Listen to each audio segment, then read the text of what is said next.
In this video, I'm going to talk to you about the number one reason why most people fail at their Pokemon card business and why most never even start. Welcome back to the channel, everybody. My name is Nathan. I own eternalcards.co.uk, and this year we will do 7 figures in Pokemon card sales. Imagine that, we're already a 7-figure Pokemon card business. I made a video 2 or 3 months ago where we were a 6-figure Pokemon card business. So if we continue on the trajectory we're on now, we will do 7 figures in this financial year, which is crazy, you know. We're less than 3 full years in business, so that's incredible. But that's not the topic of this video. In this video, I'm going to talk to you about the number one reason why most people fail at their Pokemon card business and why most never even start. And to be honest, it's probably not what you think. I'll also touch on 3 other things for you to be aware of. If you're thinking of starting a Pokemon card business, or you have started a Pokemon card business and you're struggling with it a little bit, I'm going to give you 3 reasons why that might be happening and some stuff that you can do as well. All right, so look, besides the obvious, right, which is where do I get stock from, there is actually a real underlying reason why I think most people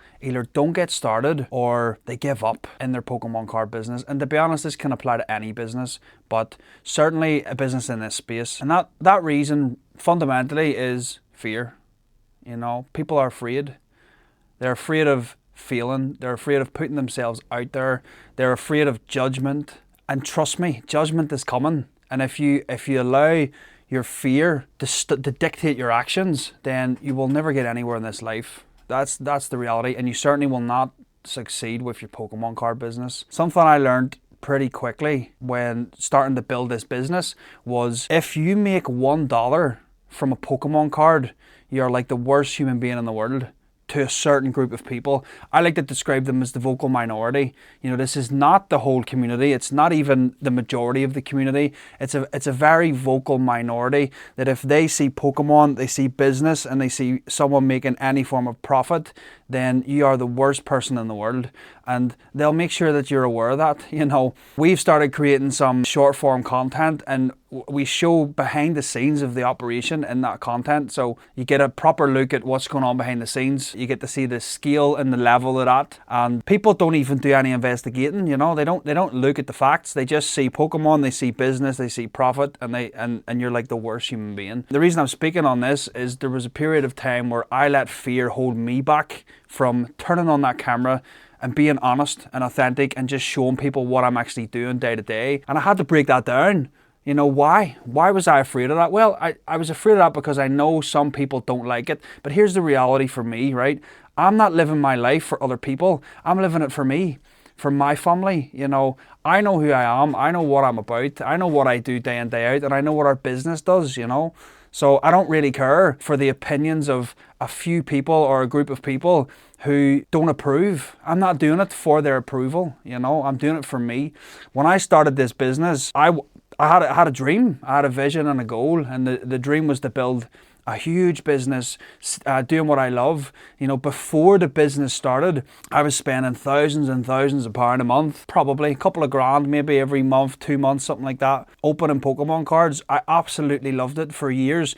You know, I started as a kid opening packs. I lost touch with it for a long time. Just before the world shut down in 2020, I stumbled across a pack of cards again, and it was just incredible. I pulled like a huge hit. I can't even remember what it was at the time, but I checked eBay and it was selling for like £100, and it just opened my eyes. It was like, whoa, this isn't the kids' game anymore. It can be, but I realized that these things can actually be expensive, and it certainly was expensive because I was spending a lot of money opening cards and just fell in love with it again. I absolutely loved it. I started selling off my spare cards, and that's when this idea sort of took hold that maybe there's a way to do this. Maybe there's a way for me to actually do this as a full-time business, you know. And then that's when the fear kicked in.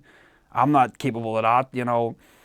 Where am I going to get stock from? You know, how is this possible? All of that, and it's all fear. When you break it down to the bottom layer, it is just fear. Now, here's what's really important, and this is the second biggest thing I can talk about in this video. You will never get the perfect conditions for what you want. Let me tell you what I mean by that. My dream at the start of all this was to have access to wholesale products that I can buy at X amount, I don't know, call it £50. These are not real numbers. I can buy at £50 and sell for £100. Booster boxes, elite trainer boxes, collection boxes, tins, English Pokemon product that I could buy for one price and sell for double. You know, it's just like any other business, and I could get as much of it as I was able to pay for. that's not how it works, you know. And if you're wanting that, it's not going to happen. So you must find a way to think outside the box, to sort of, I don't really like the word hustle, but figure it out and be willing to start this whole journey and settle for a lesser version of the final grander vision that you want. Because I'll tell you, if you look at any other business, mine included, it didn't start where it's at now. You know, it started much smaller. You know, I started buying and selling single Pokemon cards, buying people's collections. You know, I was the bad guy for a while. I was that guy that would post in Facebook groups and message people who was selling their collections and ask them if they wanted to offload all of it at a percentage. You know, I was that guy. Why was I that guy? Well, I didn't want to be that guy. I didn't even really want to do that, but I knew I had to start. So the best thing you can do if you're wanting to start your own Pokemon card business is forget about the idea of distribution and getting wholesale products and all that stuff and building this business that you can see in your mind. You can't start at that point. You must start 4 or 5 rungs below on the ladder and build to that point. And I think most people don't understand that, or they're not willing to do that, and that's fine. But if you're serious and you want to start a business in the Pokemon card space, then be prepared to start at a much lesser version of your current vision, because you cannot start where you want to end up. You have to build to it. And on the topic of fear of judgment was a big one for me as well. Like, I was building this business for about a year and I knew I needed to record content and build a community and just start to market the business. And what I would do is I would record little reels and little things, but it was always front facing. I would never speak to the camera. I would never get on the camera. And the reason why is I was afraid, you know, I was afraid of judgment. There was a period not that long ago in my life, 6 months ago, something like that, 8 months ago, where I started actually producing videos for this channel. And something just clicked in me shortly before that, you know. It's like, fundamentally, I didn't want to make videos about my business because I was afraid people would laugh at me or give me negativity or whatever, and I was trying to shield myself from that. When in reality, what I needed to be doing was doing what I wanted to do. And if negativity came my way, or judgment or any of that stuff, then I have to thicken my skin and deal with it accordingly, you know. Otherwise, and I've mentioned this already, I'm letting other people dictate my actions through fear, you know. And I can categorically tell you that I would not be sitting in the position I'm in now if I hadn't have made that little mindset shift and took action around it anyway. If I'd have sat back, afraid, worried about what you think, worried about what they think, and actually let that affect me, I wouldn't have gotten anywhere near close to where I'm at now. And we're still a small business, right? We're still a tiny business. There's still so much more potential in this business, but we've come a long way in the last few years, and it wouldn't have happened if I'd have give in to that overwhelming fear that was gripping me. You know, it's gone now as well. That's the other thing about fear. It's totally gone. Once you start actually combating fear with facts, then it goes away, you know.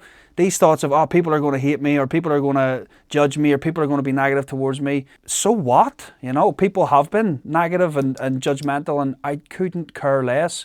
Why? Because I'm doing what I want to do with my life. I don't care whether someone else likes that or not.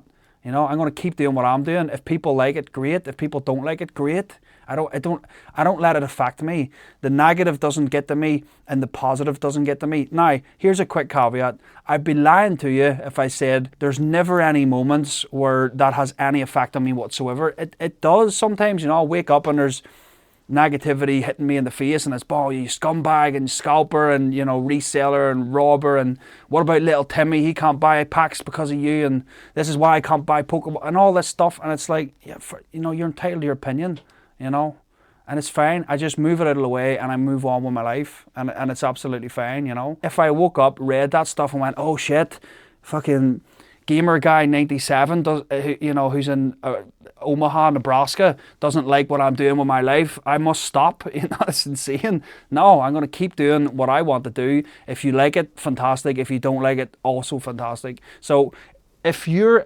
relate to this in any way, or you're experiencing anything similar, do it anyway. Just do what you want to do with your life. And if people approve of it, fine. If people don't approve of it, absolutely fine.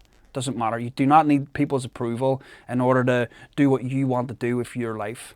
That's the biggest takeaway you can take from this video. Thank you for giving me your time. If you like this video, here's another one you might like.